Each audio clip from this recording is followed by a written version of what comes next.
अस्सलामुअलैकुम and welcome back to my channel. तो कैसे हैं आप सब लोग? उम्मीद है कि ठीक ठाक होंगे। आज माशाल्लाह से बहुत प्यारा मौसम है और बारिश हल्की हल्की लगी हुई है। बस अल्लाह से ये दुआ है कि अपनी रहमत की बारिश ये बरसाए।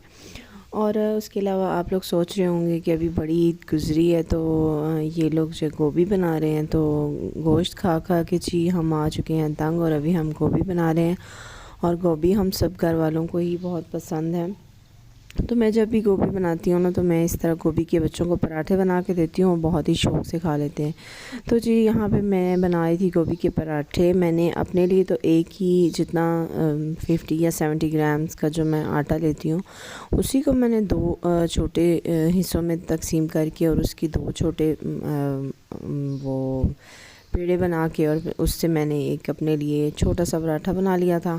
और बच्चों के लिए भी मैंने पराठा बना के इस तरह मैंने दिन के टाइम उनको पराठा में ऐसे रोल बना के दिया था, और रात को भी गोभी के पराठे बना के और उसको पिज़्ज़ा शेप में कट करके दिया था, और बच्चों ने पिज़्ज़ा समझ के बड़े शौक़ से खा लिया था। बस ये कि टेस्ट डिफरेंट हो जाता है, होता वो पिज़्ज़ा ही है लेकिन बच्चे भी बड़े ना मासूम होते हैं, उनको ठगाना बहुत आसान होता है। बहुत अरसे से मुझे डोनट्स बनाने का शौक़ हो रहा था, तो मैंने सोचा कि आज बना ही लेती हूँ। इसको बनाने के लिए मैंने 2 कप मैदा लिया है, और उसमें मैंने ये एक पैकेट यीस्ट का है, 2 टीस्पून ही होगा आई थिंक। इसमें 2 टीस्पून यीस्ट है, ड्राई इंस्टेंट यीस्ट, वो मैंने डाल दिया है। और उसके साथ साथ अभी हम इसमें डालेंगे जी 2 टीस्पून शुगर। चीनी जो है उसको मैंने पीस लिया था। 2 टीस्पून ही, सॉरी 2 टेबल स्पून। इसमें जो इसकी ओरिजिनल रेसिपी है उसमें 2 टेबल स्पून ही इसमें डलती है, और लेकिन मैंने भी 2 टेबल स्पून ही डाली थी, और इसको मैंने पीस लिया था। उसको पाउडर आपने कर लेना है और वो आपने डालना है उसमें 2 टेबल स्पून। उसमें मैंने चीनी डाल के जो है उसमें मिक्स कर लिया है, और उसमें 2 टीस्पून हमने डाली है यीस्ट, और उसके साथ ही हमने एक अंडा ले ली थी। अंडा जो है अपने रूम टेम्परेचर पे लेना है, और फिर उसमें आपने बटर डाल के ना मिक्स कर लेना है। 1 टेबल स्पून बटर डाल के उसमें आपने मिक्स कर लेना है, और फिर उसको अच्छी तरह से फेंट के और इसमें डाल देना। और फिर आपने तकरीबन 1 पौना कप जो है वो उसमें आपने दूध डालना है, और दूध से आपने इसको अच्छे तरीके से गूंदना है। ठीक है, मैं आज आपको सही अपने जो एक्सपीरियंस है कि मेरे कैसे बने थे और उसमें क्या गलतियां थी, वो भी मैं आपको बताऊंगी कि मैंने मुझसे क्या गलतियां हो, ताकि आप लोगों से वो गलतियां दोबारा ना हों। तो इसको आपने अच्छे से गूंदना है। तो ये पौना कप में से भी ये दूध जो है वो बच गया है। इसको अच्छे तरीके से हमने 10 मिनट तक गूंदना है, तभी वो फ्लफ़ी से बनेंगे, अदरवाइज़ वो इतने फ्लफ़ी नहीं बनते। तो इसकी जो है ना, इसको नीडिंग प्रोसेस ये बहुत इसका इम्पोर्टेंट है। इसको अच्छे से मैंने तो फास्ट फॉरवर्ड किया हुआ, इसलिए इसे जल्दी से मैंने गूंद लिया, लेकिन आप लोगों ने इसको अच्छे से गूंदना है। और फिर इसको एक जिसमें आपने रखना है उसको ऑयल ब्रश करके और उसमें रख देना है आपने तकरीबन 3 से 4 घंटे के लिए। और फिर उसके बाद जी ये डोनट्स की शेप हमने बनानी है। और मैंने जो था वो मैंने ना इसको थोड़ा सा थिन रखा था, आप लोगों ने इसको थोड़ा सा इसके मोटा शेप में इसकी रखनी है, मोटा थोड़ा सा इसको बेलना है। तो मेरे थोड़े ज़्यादा पतले हो गए थे, जब पतले हो जाएंगे तो इस तरह ज़्यादा फूलेंगे भी नहीं। तो उसकी मोटाई आपने देख लेनी है कि कितनी आपकी होनी चाहिए। जितनी अभी आप मेरी आपको नज़र आ रही है ना, उससे आपकी थोड़ी सी ज़्यादा होनी चाहिए। तो फिर आपने ऑयल जो है वो अच्छे से गरम कर लेना है। जब ये आपने छोटी सी जो डो का पीस है ना वो डाल के चेक करें, जब वो ऊपर आ जाए तो फिर ऑयल डोनट्स बनने के लिए तैयार है। तो इसको गोल्डन सा ब्राउन इसको करना है, बहुत ज़्यादा इसको जलाना नहीं है। तो बस फिर जब ऑयल गर्म हो जाए तो आप एक एक करके इसमें ज़्यादा एक ही साथ नहीं डालने, 2 या 3 मैंने इतने ऑयल में डाले थे। तो इस तरह से वो जो ही देखें एकदम से ऊपर आ गए। तो फिर इसको फ़ौरन से ही आपने पलटना है, फिर वो अच्छे से फूल जाएंगे। तो मैं बता रही थी कि चीनी जो है ना, इसमें 2 टेबलस्पून मैंने डाली थी, लेकिन मुझे वैसे इसकी ओरिजिनल रेसिपी में 2 टेबलस्पून ही डलती है, लेकिन मैं ये सोच रही थी कि नेक्स्ट टाइम मैं 3 टेबलस्पून डालूँगी, क्योंकि कुछ ज़्यादा ही फीके सारे थे और मुझे कुछ सही मज़े के नहीं लगे थे। लेकिन होते तो ये फीके ही हैं। इसका जो असल में जो गेम चेंजर जो इसका होता है, वो ऊपर सॉस होता है, क्योंकि डोनट्स फीके होते हैं और ऊपर जो इसका चॉकलेट सॉस होता है उसकी वजह से ही इसका असल टेस्ट होता है। तो वो जो है बहुत इम्पॉर्टेंट है। तो जी जनाब, यहाँ पे सारे जो है ना, एक एक करके सारे मैंने डोनट्स जो है वो फ्राई कर लिए हैं। आप देख सकते हैं कि इसकी मैंने कुछ ज़्यादा ही इसको पतला रखा था। अगर इसकी थोड़ा सा मैं इसको डो को मोटा काटती तो ये बहुत ही परफेक्ट जो है ना, इसकी जो मोटाई जो है वो हो जानी थी। लेकिन टेस्ट में और वैसे जो है ना, वो बहुत ही परफेक्ट बने थे और बहुत मज़े के बने थे। तो जी जनाब, अब मैं इसका वो सॉस बना रही हूँ। 2 सॉस बनाऊँगी। यहाँ पे मैंने पाउडर शुगर ली है। इसको अच्छे तरीके से आपने पाउडर बना के छान लेना है और इक्वल क्वांटिटी में शुगर का पाउडर और कोको पाउडर आपने इसमें डाल के इसको अच्छे तरीके से मिक्स करना है और थोड़ा सा दूध उसमें डाल के और इसको अच्छे से मिक्स कर लेना है। और ये हमारा जो इंस्टेंट, आप कह सकते हैं इंस्टेंट, जो हमारा जो है ना चॉकलेट सॉस जो है वो तैयार हो जाएगा।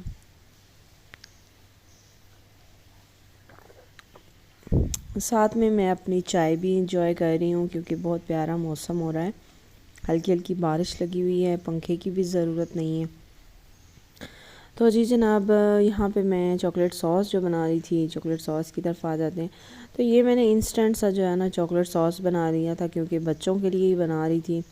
लेकिन इसका टेस्ट भी बिल्कुल जो दूसरा बाज़ार वाला चॉकलेट सॉस होता है उसी जैसा है, बल्कि इससे भी ज़्यादा मज़े का है।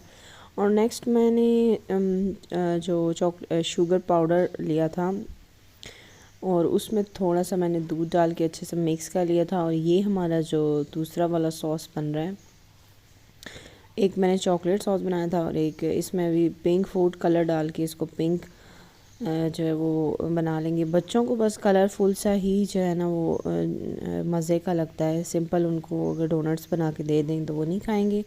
तो इस तरह सॉसेस से उनको बड़ा अट्रैक्टिव लगता है, तो वो बड़े खुश हो गए थे। तो ये 2 किस्म के सॉस मैंने झटपट से तैयार कर लिए थे 1 मिनट में। और अभी हम इसके ऊपर जी लगाते हैं चॉकलेट सॉस और साथ में हम इसमें पिंक सॉस लगाएंगे और ये बहुत ही मज़े के डोनट्स जो है वो रेडी हो गए हैं।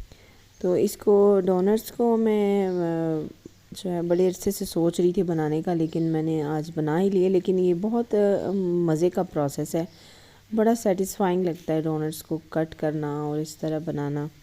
तो यहाँ पे मैं थक चुकी थी, इसलिए जो सॉस है वो मैंने जो इंस्टेंट सॉस बना लिया था। अगर आप इसको पकाने के लिए जो है वो दूसरे मेथड से पकाएं तो वो भी आप कर सकते हैं, लेकिन ये इंस्टेंट भी बेस्ट है।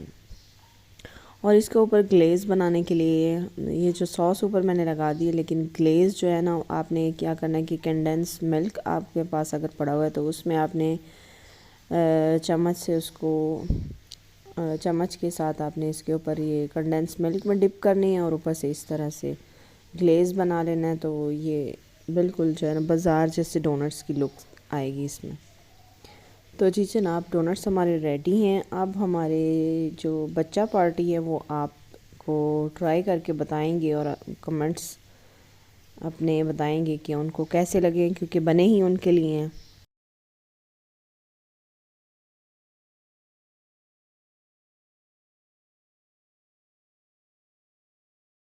ये शहीर आपको खा के बताएंगे। शहीर, आपने खा के बताना है कि कैसे बने।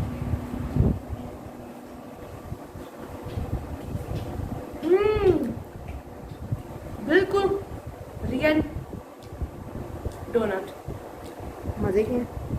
आपने इस जाके कई डोनट्स खाया हुआ लेकिन इससे मजे का कभी नहीं खाया। रियली? कितने मार्क्स देंगे आप? 10 आउट ऑफ 10। रियली? इतने मज़े के हैं? आपने चॉकलेट वाला लेना है? खा के मुझे बताएं कैसा बना। कितने नंबर देंगे आप? कितने मार्क्स 10 में से? 10 आउट ऑफ 10? 1000।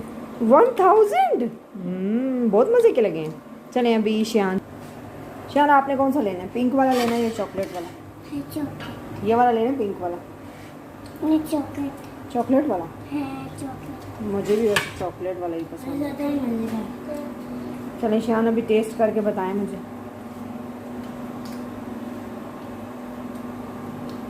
मज़े का है? तो जी जनाब, ये है बीफ टैलो की फ़ाइनल लुक। ये इस तरह वाइट कलर का हो जाता है जमने के बाद, और ये दूसरा देसी घी है जो मैंने बलाई से बनाया था। ये दोनों ही हेल्दी फैट्स हैं। जो ये बीफ टैलो है इसमें कॉन्जुगेटेड लिनोलिक एसिड होता है जो कि कोकोनट ऑयल में भी होता है। ये बहुत हेल्दी फैट्स होते हैं। आप इसको अपनी डेली लाइफ में इन दोनों ऑयल्स को घी को यूज़ कर सकते हैं। ये एंटी इन्फ्लेमेटरी है, मेटाबॉलिज्म को, हेल्दी मेटाबॉलिज्म को सपोर्ट करता है। तो आप लोग ये अपनी डेली लाइफ में इस्तेमाल करें, क्योंकि कोकोनट ऑयल काफ़ी महंगा होता है। तो आप ये ऑयल इस्तेमाल करें। इसके अलावा ऑलिव ऑयल भी हेल्दी होता है। तो वेजिटेबल ऑयल्स की जगह पे आप इन ऑयल्स को यूज़ करें। तो यहाँ पे जो है वो शयान जो है उसको पेट में वर्म्स हो गए थे। यहाँ पे पाकिस्तान में बहुत कॉमन है, बच्चों को हो जाते हैं। तो एवरी 6 मंथ्स जो है ना वो बच्चों को यहाँ पे पेट के कीड़ों की दवाई देनी होती है। ये इसका नेम जेंटल है। इसमें अल्बेंडाजोल जो है इसका सॉल्ट है वो इसमें होता है। तो ये बच्चों को एवरी 6 मंथ्स हम देते हैं, लेकिन हम लोग जो है वो सिर्फ जिस बच्चे को हो उसी को ही देते हैं। लेकिन ये बहुत ज़रूरी है कि सब घर वालों ने ही, बड़े छोटे सब ने एट द सेम टाइम इसको लेना होता है। और इसको 2 वीक्स के बाद जो है वो दोबारा से लेना होता है। और फिर उसके बाद आप 6 मंथ्स के बाद आप इसको अगर हों तो आप ले सकते हैं। इसके कोई साइड इफ़ेक्ट्स नहीं है। तो सब घर वालों ने एट द सेम टाइम लेना होता है, क्योंकि छोटे बच्चे जो होते हैं ना वो बहुत एक्सपोज होते हैं ये गंदगी वगैरह के। तो हालांकि हम इतनी केयर करते हैं यहाँ पे बच्चों की, मतलब बच्चों के हाथ वगैरह धुलाना, लेकिन फिर भी समहाउ किसी तरह जो छोटे बच्चों को हो ही जाते हैं। क्योंकि बच्चे जो है ना वो हाथ मुंह में डालते हैं, चीज़ें इधर उधर से उठा के मुंह में डालते रहते हैं। तो बच्चों को ये वर्म्स जो है वो हो जाते हैं। तो ये 2 दिन से रात में खुजली कर रहा था, तो फिर मैंने इसको ये दिया। लेकिन ये बहुत ज़रूरी है कि सब घर वालों ने, छोटे बड़े सब ने ये एट द सेम टाइम ये लेनी होती है, जिनकी रिक्वायर्ड डोज के लिहाज से। तो फिर जो है ना वो आप 2 वीक्स बाद दोबारा सेम डोज़ लें, और फिर आप जो है ये कि बच्चे वर्म्स फ्री हो जाते हैं। अदरवाइज़ ये है कि ये बच्चों को बार बार होते रहेंगे। तो ये मेरी नंद हैं, वो चाइल्ड स्पेशलिस्ट हैं, तो उन्होंने मुझे गाइड किया था। तो यहाँ पे जो है ना वो नेक्स्ट डे का था। हम लोग मैंने ये गोश्त से बनाया हुआ था, 1 दिन पहले का ये की वीडियो है। और साथ में हमने नान ले आए थे और सैलड और चटनी वगैरह बना ली थी।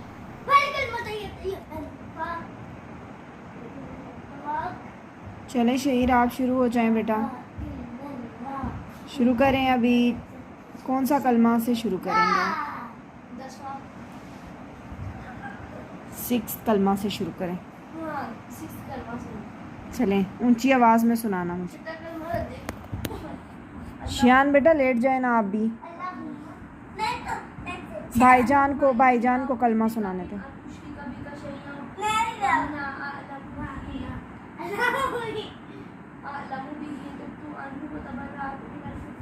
बेटा आप थोड़ा सा वास्तगफिरुका लिमा ला अअलमु बिही, थोड़ा सा बीच में। तो यहाँ पे रात का टाइम हो चुका है और बच्चों को मैं इस टाइम पे लिटा के कलमे वगैरह पढ़ाती हूँ, अच्छी अच्छी बातें बताती हूँ। क्योंकि रात के टाइम पे बच्चों का जो सब कॉन्शियस होता है वो फुल एक्टिव होता है। और इस टाइम पे जो बच्चों को आप बातें बताते हैं या जो कुछ भी पढ़ाते हैं वो उनके दिमाग में नक्श हो जाता है। तो कोशिश किया करें कि रात के टाइम आप बच्चों को जो है वो अच्छी अच्छी बातें बताएं, कलमे वगैरह पढ़ाएं, क्योंकि हमारी माएँ तो इसी तरह करती थी। रात के टाइम हमें जो है अपने साथ जब सुलाने के लिए लेटाते थे तो जो है कलमे वगैरह पढ़ाती थी, अच्छी अच्छी बातें बताती थी, स्टोरीज़ सुनाती थी। और आजकल जो है वो बच्चे जो मोबाइल देखते देखते ही सो जाते हैं, तो ये बहुत ही अनहेल्दी एक्टिविटीज़ हैं। तो कोशिश किया करें कि रात के टाइम जो है थोड़ी देर के लिए बच्चों को आप अपने साथ सोने के लिए लिटाएं, तो इस तरह की अच्छी अच्छी बातें उनको बताएं, क्योंकि इस टाइम पे सब कॉन्शियस जो है होता है वो एक्टिवेट होता है। तो आप जो भी बातें उनको बताएंगे उनके दिमाग में नक्श होती जाएंगी। तो ये था मेरा आज का व्लॉग। उम्मीद है कि आपको पसंद आया होगा, और अगर आप चैनल पे नए हैं तो मेरे चैनल को सब्सक्राइब कीजिए, मेरी वीडियोस को लाइक कीजिए एंड शेयर कीजिए, ताकि मेरी हर आने वाली वीडियो आप तक पहुंच सके। और मिलती हूँ आपसे एक नए ज़बरदस्त व्लॉग के साथ। तब तक के लिए मुझे इजाज़त दीजिए। अल्लाह हाफिज़।